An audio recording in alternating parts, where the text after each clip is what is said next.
감사합니다. 10월의 첫 번째 주일을 저희 허락해 주시고 또 세계 성만찬 주일을 맞이하여 우리가 성찬에 참여하는 은혜 예배를 허락해 주심을 감사드립니다. 말씀의 시간이 오니 성령 하나님, 성령님의 조명하심 속에 말씀을 전하게 하여 주시고 말씀을 받는 모든 심령들도 성령님 은혜 가운데 생명의 말씀으로 받는 은혜가 있게 해 주시며 받은 그 말씀이 우리 안에 생명으로 역사하는 영혼의 양식되는 말씀이 되게 하여 주시옵소서. 예수 그리스도 이름으로 기도하옵나이다. 아멘. 새끼를 기르는 어미의 사랑은 사람뿐만 아니라 이 짐승이나 새도 마찬가지인 것 같습니다. 참으로 이 짐승들이 새끼를 먹이는 장면만 봐도 얼마나 그 눈물겨운 뜨거운 사랑을 보여주는지요. 오래전에 저희 집 아파트 베란다에 이제 날아온 들비둘기가 알을 낳아서 이제 부화하고 새끼를 키우던 그때 이제 잠깐 찍은 영상을 보겠는데 10초짜리 짧은 영상을 보도록 하겠습니다.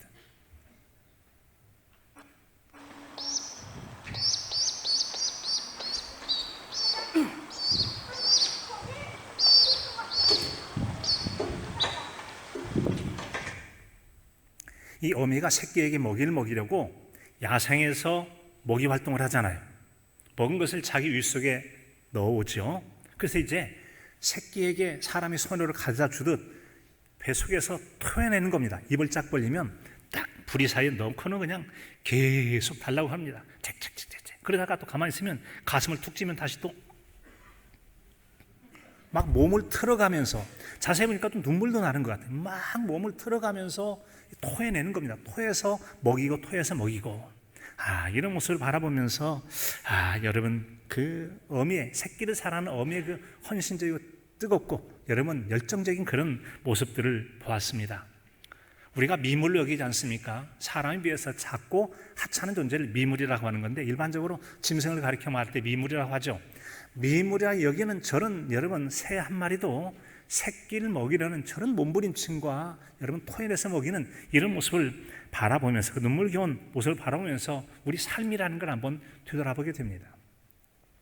오늘의 우리가 있다고 하는 것은 여러분 우리가 결코 누구에게 무시당할 수 없는 정말 각각의 부모님들의 헌신적인 사랑과 희생의 수고를 통해서 오늘 우리가 있는 거 아닙니까?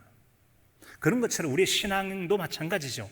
오늘 나의 신앙이라고 하는 것이 오늘 나에게 복음이 들어와서 신앙인으로 살아가기까지 수많은 많은 과정들이 있죠. 전도자들에서 해외에서 온 선교사들에서 그런 희생적 헌신과 수고와 때로는 순교의 피뿌림에 의해서 우리가 오늘의 신앙을 갖게 된 것입니다. 개천절이었던 지난 10월 3일에 여전도 연합회와 함께 군산에 있는 아펜젤러 기념관에 다녀온 적이 있습니다. 아펜젤러, 여러분 그분은 이제 우리가 잘 알고 있는 정동교회, 감리교 정동교회를 세우고 그 다음에 배제학당, 그 당시 배제학당 요즘에 배제학교를 세운 분이기도 하시죠. 이분이 서울에서 사역을 하는데 그 당시 전남 목포에서 바로 이제 성경 번역에 관계된 회의를 하게 됩니다. 그래서 배를 타고 쭉 인천 앞바다 타고 오다가 군산 앞바다 어청도 앞에서 백길이 충돌해서 그만 죽고 맙니다. 사실 이분이 1등석에 타서 1등석 좀 내리기가 쉽다고 그래요. 또 수영도 잘하기 때문에 얼마든지 혼자가 살아나올 수 있었대요. 많은 분이 살아났거든요. 그런데 그 당시에 같은 동료인 조한규라는 사람이 3등석에 있었고 여학생 있는 걸 보고 그곳에 내려가서 끝내는 모두가 다 함께 죽고 말았다. 이제 그런 얘기입니다. 자, 그를 기념해서 그의 묘소는 추모비로 양화진에 외국인 묘지에 가묘죠. 실제 그를 찾지 못했기 때문에 가묘가 있기도 하고 또 군산에서는 비록 그곳에서 뭐 특별한 사역을 하지 않았지만 바로 우리 앞바다에서 이분이 바로 순직한 것을 기념해서 기념관을 지어서 보니까 이제 많은 성경도 전시되어 있고 그런 선교 역사들을 전한 것을 볼 수가 있었습니다. 여러분 그처럼 그런 분들의 숭고한 희생이 있었기에 오늘의 우리의 신앙이 있었다고 하는 점이죠. 자, 그의 그 숭고한 신앙을 바라볼 때 그는 어떻게 자신이 가장 중요하고 나 살자고 남이야 죽든 말든 나 살자고 살아갈 수 있는데 왜 기꺼이 자신의 죽음을 감수해가면서까지 사람들을 구하려 했을까? 그것은 바로 우리에게 자신의 생명을 내어주신 십자가에 피 흘려 죽으신 예수 그리스도의 죽으심이 그에게 아름다운 신앙의 모범이 되었을 줄로 믿습니다. 우리 신앙의 몸은 바로 예수 그리스도라고 하는 점이죠. 오늘의 말씀은 예수님께서 잡히시기 전날 밤에 제자들과의 마지막 저녁 식사 최후에 만찬을 하시던 상황을 들려주고 있습니다. 그 식사 가운데 우리 주님께서 자신의 몸과 피를 상징하는 떡과 포도주를 나눠주시면서 말씀하시죠. 이것은 죄 사함을 얻게 하려고 많은 사람을 위하여 흘리는 바 나의 피 곧 언약의 피니라 라고 말씀하세요. 언약의 피다. 예수님의 이 언약의 말씀은 바로 죄 지은 사람을 위하여 죄를 없이 하던 구약의 제사 제도를 생각하게 합니다. 구약에는 5가지 제사가 있는데 그 중에 보면은 여러분 이 사람의 죄를 없이 하는 제사 제도가 있습니다. 그것은 바로 속죄제, 죄를 지은 사람이 자신의 죄를 속하다 용서받기 위해서 드리는 제사를 속죄제라고 합니다. 또 그런가 하면 경건하지 못하고 부정한 것들을 접촉해서 생긴 부정한 자를 정하기 위해서 드리는 제사를 속건제라고 합니다. 이 죄에 대한 문제이죠. 그래서 이처럼 이 죄에 대한 제사를 드릴 때 어떻게 제물을 가지고 드리는가, 어떤 과정을 거치는가를 간단히 레위기 1장 3절에 보면 그 예물이 소의 번제이면, 번제는 이제 모든 걸 태워드리는 이제 화제라고도 하는 제사인데요. 먼저는 짐승의 머리에 안수하죠. 소라면 소, 머리 얹고 소야, 네가 죽어서 내 죽음을 대신하거라. 죽음, 생명을 상징하는 피를 쏟아야지. 그리고는 여러분 자기가 칼로 찔러서 피를 받죠. 그리고 제사장에게 전해주면 제사장은 그 피 그릇을 받아서 사방에 뿌리게 되어지죠. 그리고는 그 짐승을 이제 9절에 보면 전부 제단 위에 불살라 번제로 드릴 때니 이는 화제라, 불태워 드리는 제사라는 뜻이고 여호와께 향기로운 냄새니라 라고 말씀하고 있어요. 여러분 이처럼 이 제사를 드릴 때는 제물이라고 하는 바치는 물건이 있는데 이 제물로 소를 드릴 경우 이렇게 제사를 드리는데 그런 희생 제물처럼 예수님께서 십자가에서 우리 죄를 대속하셨다는 것이죠. 대속을 위해서 죽으신 거예요. 대속이란 다른 사람의 죄값을 대신 치러주기 위해서 본인이 죄값을 치름으로 그 죄값을 받는 거예요. 그걸 위해서 주님은 죽으신 거 아닙니까? 이게 바로 대속적 죽음이다 라고 말씀하는데요. 그 죽으심은 우리의 죄를 대신 짊어지신 대속의 죽음인 동시에 죄인이었던 우리와 하나님 사이를 화목하게 하는 그런 화목제물의 의미도 가지고 있다는 거죠. 그래서 속죄의 의미와 화목제물의 의미를 동시에 가진 사건이 바로 십자가의 사건이라고 할 수 있어요. 자, 이 같은 여러분 이제 이 화목제물의 의미를 잠깐 더 본다면 여러 구약의 제사 제도 가운데 이 화목제물이 있는데 이 제물에 또 독특성이 있습니다.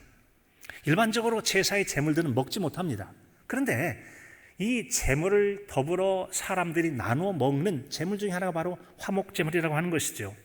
레위기 7장 11절에 보면 여호와께 드릴 화목제물의 규례는 이러하니 라고 말씀합니다. 일정한 부분들을 태워서 하나님께 드리기도 하죠. 속죄적 의미. 그 다음에 동시에 그 제물 중에서 일부는 거제로 드린다라고 해서 거제를 드린다.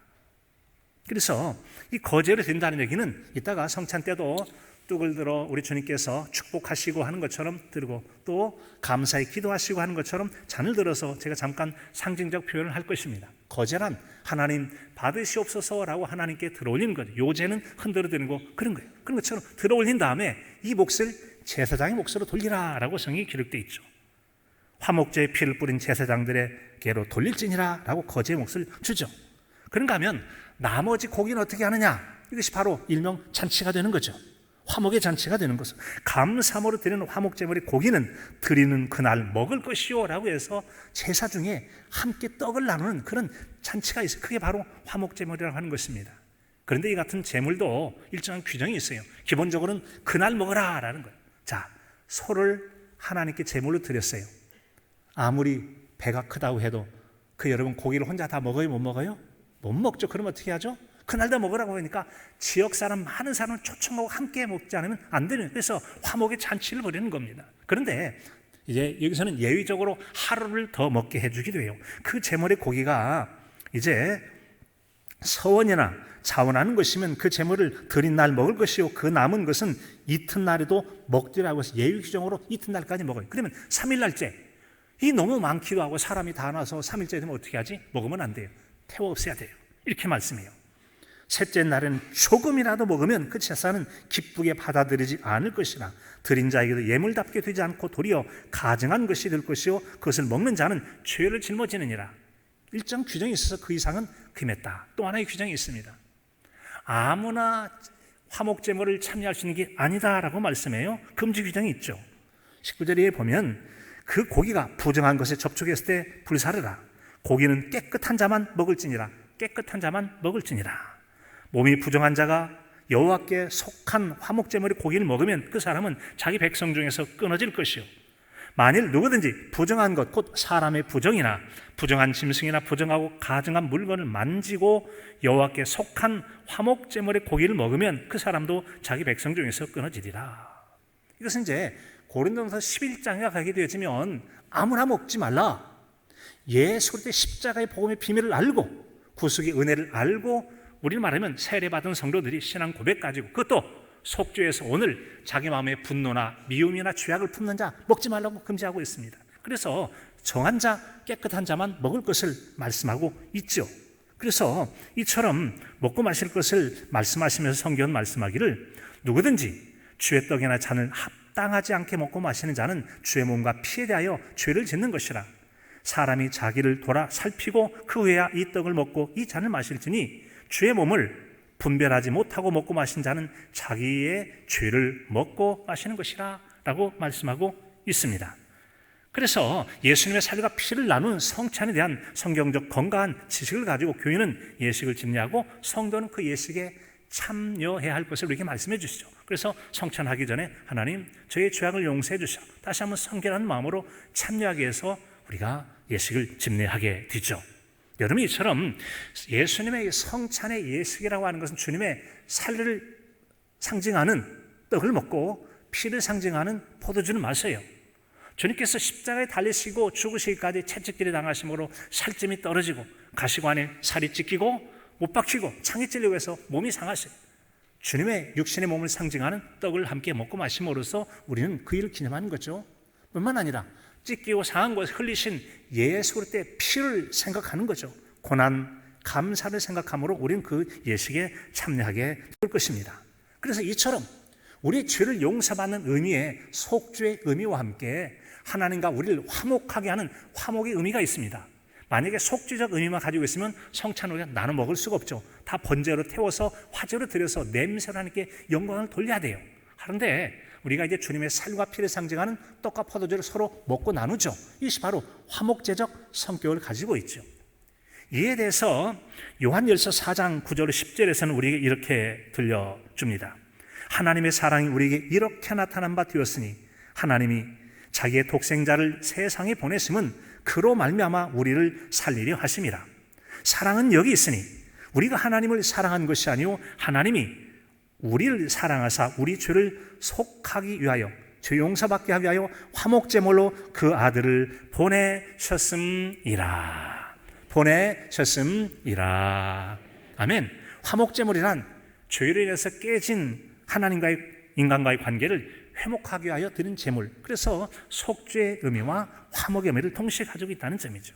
이 점에 대해서 요한일서 2장 2절에도 그는 예수님이시죠. 그는 우리 죄를 위한 화목제물이니 라고 말씀하고 있어요. 화목제물이 죄를 위하면 속죄되고 화목을 위하면 화목제인데 속죄적 의미와 화목의 의미를 함께 가지고 있는 그런 주님이 되셨다라고 말씀해 주세요. 이처럼 하나님께서 우리에게 나타낸 사랑이다라고 하는 하나님의 사랑이 무엇입니까? 그것은 바로 로마서 5장 8절에 기록된 것처럼 우리가 아직 죄인 되었을 때, 죄인의 상태로 도무지 사랑받지 못하고 심판받아 마땅한 그런 때 하나님께서 우리를 위하여, 그리스도께서 우리를 위하여 죽으심으로 하나님께서 우리에 대한 자기 사랑을 확증하셨느니라 라고 말씀하세요. 하나님께서 우리에 대한 그분의 사랑을 나타내셨느니라. 나타내셨다고 말씀해요. 하나님 우리를 어떻게 사랑하느냐? 이 새가 막 그 먹이를 먹으려고 털어가면서 여러분 눈물 쏟듯이 그 몸을 털어가면서 토해내서 먹는 이런 사랑, 육신의 생명을 살리기 위한 여러분 먹이를 주는 사랑 아닙니까? 하나님의 사랑은 어떻습니까? 하늘에서 아들 때문에 눈물을 쏟아가시면서 아들이 그 처참하고 참혹하게 고통 속에 죽어가는 아들의 십자가에 피 흘려 죽으심을 통하여 죄를 죽은 우리를 살리시고 영원한 생명을 주신 것이 우리를 향한 하나님 아버지의 사랑인 줄로 믿습니다. 우리는 그 하나님의 사랑을 믿고 하나님을 사랑의 하나님이라고 해요. 사랑의 하나님. 사랑은 엄청난 값을 치르는 겁니다. 거저 사랑이 거저 주어지는 게 아니죠. 이런 사랑을 우리에게 나타내 주신 거예요. 자, 이 같은 여러분, 이 신앙 공동체에서는, 이 신앙 초기 공동체에서는 이처럼 이제 예수님께서 이 최후의 만찬을 나누신 것처럼 그런 당시의 주의 만찬이라고 해서 나누는 식사들이 참 많이 있었습니다. 뭐 사도행전을 보면은 매일같이 모여 떡을 떼고 하는 것처럼 많이 있잖아요. 그런 일들은 우리 주님께서 마지막 날 하는 것뿐만 아니라 부활하신 다음에 엠마오로 다녀온 제자들과 함께 주의 식사를 하시고 부활 승천하시기 전에 물고기와 떡으로서 제자들과 함께 드셨던 것처럼 함께 드시는 그런 식사의 의미를 가지고 이것들이 행해지게 됩니다. 그걸 가리켜서 성경에서는 애찬이라고 해서 사랑의 잔치로 불려지기도 했죠. 일종의 공동 식사예요. 우리가 주일 2부 예배 이제 마치고 우리 식사를 하지 않습니까? 그런 것처럼 그 당시에는 그런 모임이 있을 때는 함께 식사를 나누는 그런 시간을 가졌습니다. 애찬이요, 공동의 교제 식사였습니다. 그런데 주님께서 그런 공동의 식사요, 애찬이요, 교제 식사인 마지막 저녁 식사를 최후의 만찬이라고 말씀하죠. 그런 만찬의 자리 가운데, 자, 이 떡은 내 몸을 상징하는 거다. 이 포도주는 내 피를 상징하는 거다. 먹으라, 마시라 말씀함으로 친히 우리 주님께서는 자신의 피와 살과 참여하는 사람만이 나와 상관이 있다 말씀하시고 우리에게 주님의 살을 의미하는 떡과 피를 의미하는 그렇죠? 포도주를 먹고 마심을 통해서 주님과 상관 있는 존재로 말씀하시는 겁니다. 이 같은 심오한 의미를 알기 위해서 세례받은 성도들이 자신의 죄를 속한 다음에 그 은혜에 참여하게 된다고 하는 점이죠. 자, 여러분, 이 같은 이 주의 성찬의 이 자리 가운데는 세 가지 의미를 잠정으로 가지고 있죠.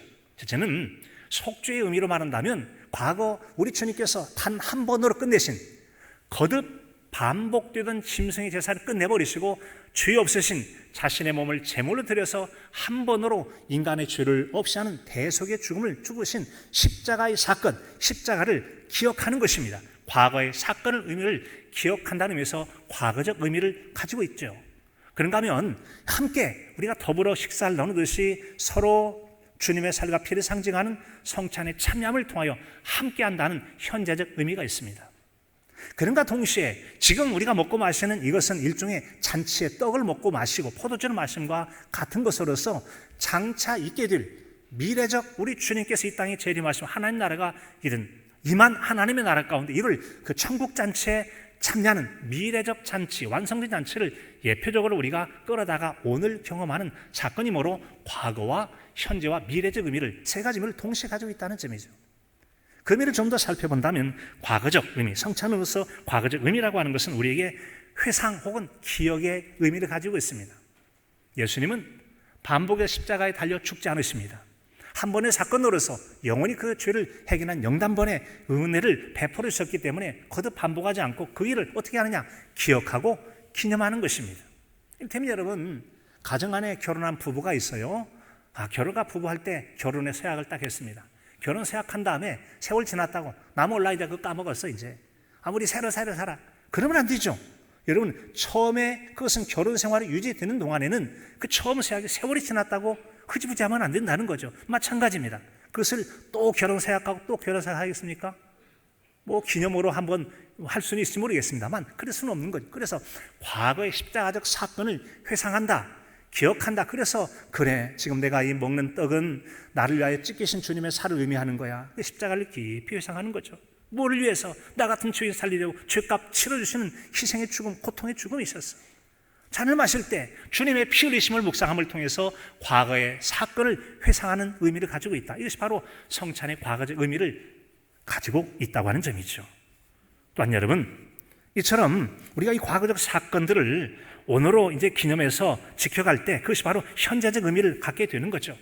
그래, 주님께서 과거 우리를 위해서 어떻게 고난당하시고 희생하셨나? 우리를 향한 하나님 아버지의 한량없는 사랑과 예수 그리스도의 희생적 은혜를 생각함으로 우리는 그분을 기억하고 감사하며 영적인 교제를 나누는 하나님과의 교제, 성도 사이의 교제를 나누는 그런 시간이 바로 나눔의 시간으로서 우리는 서로가 함께 나누는 시간, 즉 주님의 살과 피에 참여하는 현재적 지금 과거의 사건을 기억하고 회상하며 지금 행하는 현재적 의미를 가지고 있다라는 점이죠.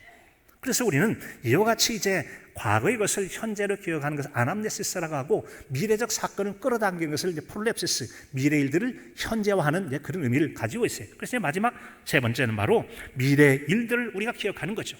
이것은 장차 이 땅에 주님의 재림과 함께 임할 하나님의 나라의 온전한 도래, 그것을 우리가 여러분 소망하고 또한 주의 복음이 주의 오실 때까지 선포를 명령하는 선포적 의미를 동시에 가지고 있다고 하는 점이죠.